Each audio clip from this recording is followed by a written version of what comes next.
আমাদের অনেকের মাঝেই একটা বিরূপ ধারণা আছে বাংলাদেশের নাটক, সিনেমা এই বিষয়গুলো নিয়ে। অনেকেই ওয়েস্টার্ন ওয়ার্ল্ডের বাইরে গিয়ে বাংলা নাটক সিনেমার প্রতি একটা নাক সিটকানো ব্যাপার আমি দেখেছি।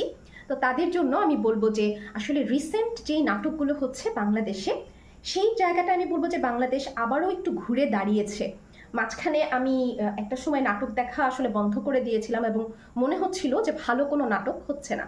কিন্তু রিসেন্ট কিন্তু এই ব্যাপারটা কিছু ব্যতিক্রমী ধর্মী নাটক আসলে দেখা যাচ্ছে। সেরকমই একটি নাটকের গল্প নিয়ে আজকে আমি কিছু কথা বলবো। আর নাটকের নাম হচ্ছে বাবা সামওয়ানস ফলোইং মি।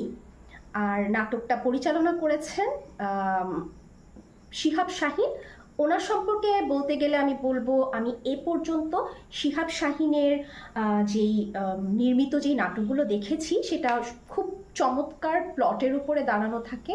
নাটকের গল্প খুব সুন্দর থাকে, ডায়লগ ডেলিভারিগুলো খুব বাস্তবধর্মী হয় এবং নাটকের চরিত্র নির্বাচনেও উনি খুব সতর্ক।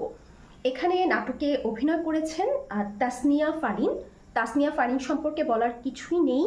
এই সমসাময়িক এই সময়ের মধ্যে সবচেয়ে বলবো না, কিন্তু যতজন জনপ্রিয় অভিনেত্রী আছে তার মধ্যে তাসনিয়া ফারিন অন্যতম।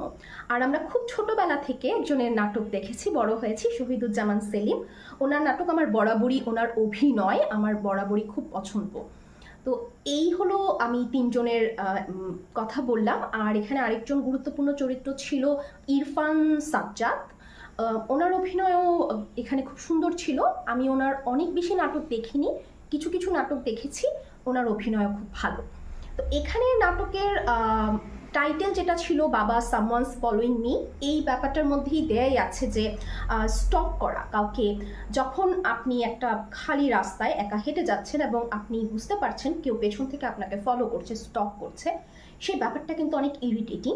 আর বিষয়টা যদি হয় গভীর রাত, তাহলে ব্যাপারটা কিন্তু অনেক ভয়ের। আর যদি আপনি একজন মহিলা বা মেয়ে মানুষ হন, সেটা আরও বেশি ভয়ের। অবশ্য পুরুষের জন্যই সেটা সমানভাবে ভয়ের, যে রাতের অন্ধকারে গভীর রাতে কেউ ফলো করছে। সে ছিনতাইকারী হতে পারে।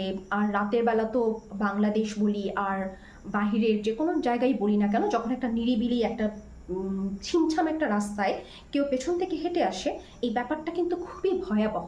তো এটা একটা ওয়েব ফিল্ম, এখানে ওয়েব ফিল্ম বলা হয়েছে এবং এই ওয়েব ফিল্মের ঘটনাটা হচ্ছে থ্রিলার।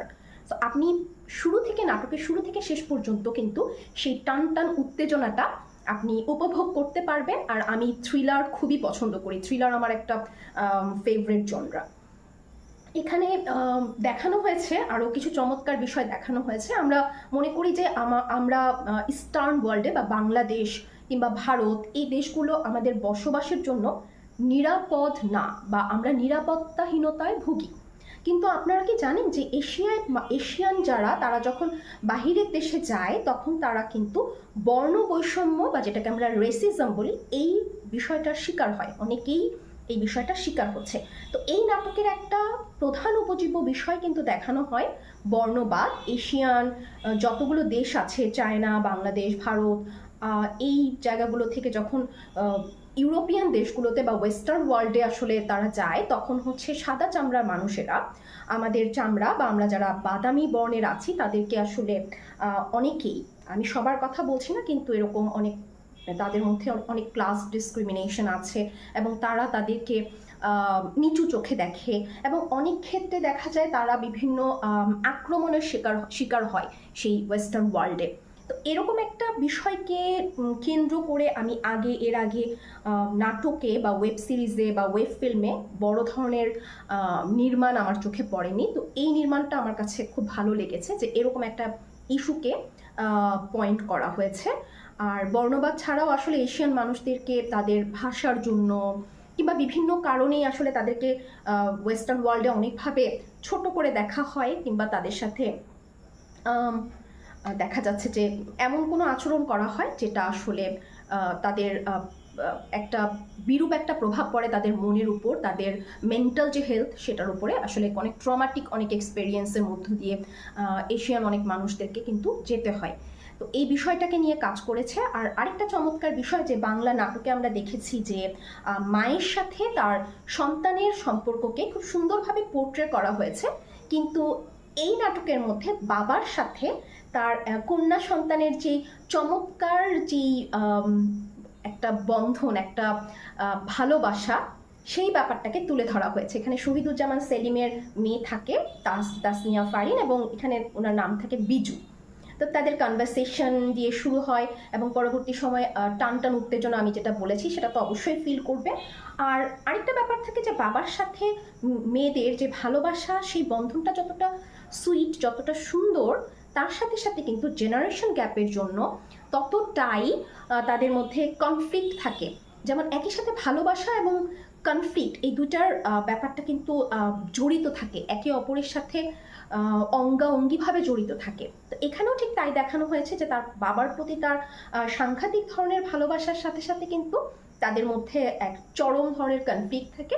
বিশেষ করে রিলেশনশিপ যখন আসলে প্রকাশ পায়, তখন আসলে মা বাবা তার ছেলে মেয়েদের পছন্দকে মেনে নিতে পারে না। তো এরকম একটা গল্প নিয়ে কিন্তু বাবা সামওয়ানস ফলোইং মি নির্মাণ করা হয়েছে। আর আমার মনে হয় যে এই নাটকটা অবশ্যই আপনাদের ভালো লাগবে। আর সবচেয়ে মজার ব্যাপার হচ্ছে এই নাটকটা আপনারা একদম ফ্রিতে দেখতে পাবেন, ইউটিউবেই কিন্তু নাটকটা দেয়া আছে। তাই দেরি না করে আপনারা কিন্তু এখনই দেখে ফেলতে পারেন বাবা সামওয়ানস ফলোইং মি। আর আপনাদের যদি এরকম ভিডিও ভালো লাগে আমাকে জানাবেন, তাহলে আমি এরকম নাটক নিয়ে বা ভালো কোনো মুভি নিয়ে এরকম ছোট ছোট আমার মতো করে কিছু রিভিউ আমি দেওয়ার চেষ্টা করব। আজকে এই পর্যন্তই। সবাই সুস্থ থাকবেন, ভালো থাকবেন।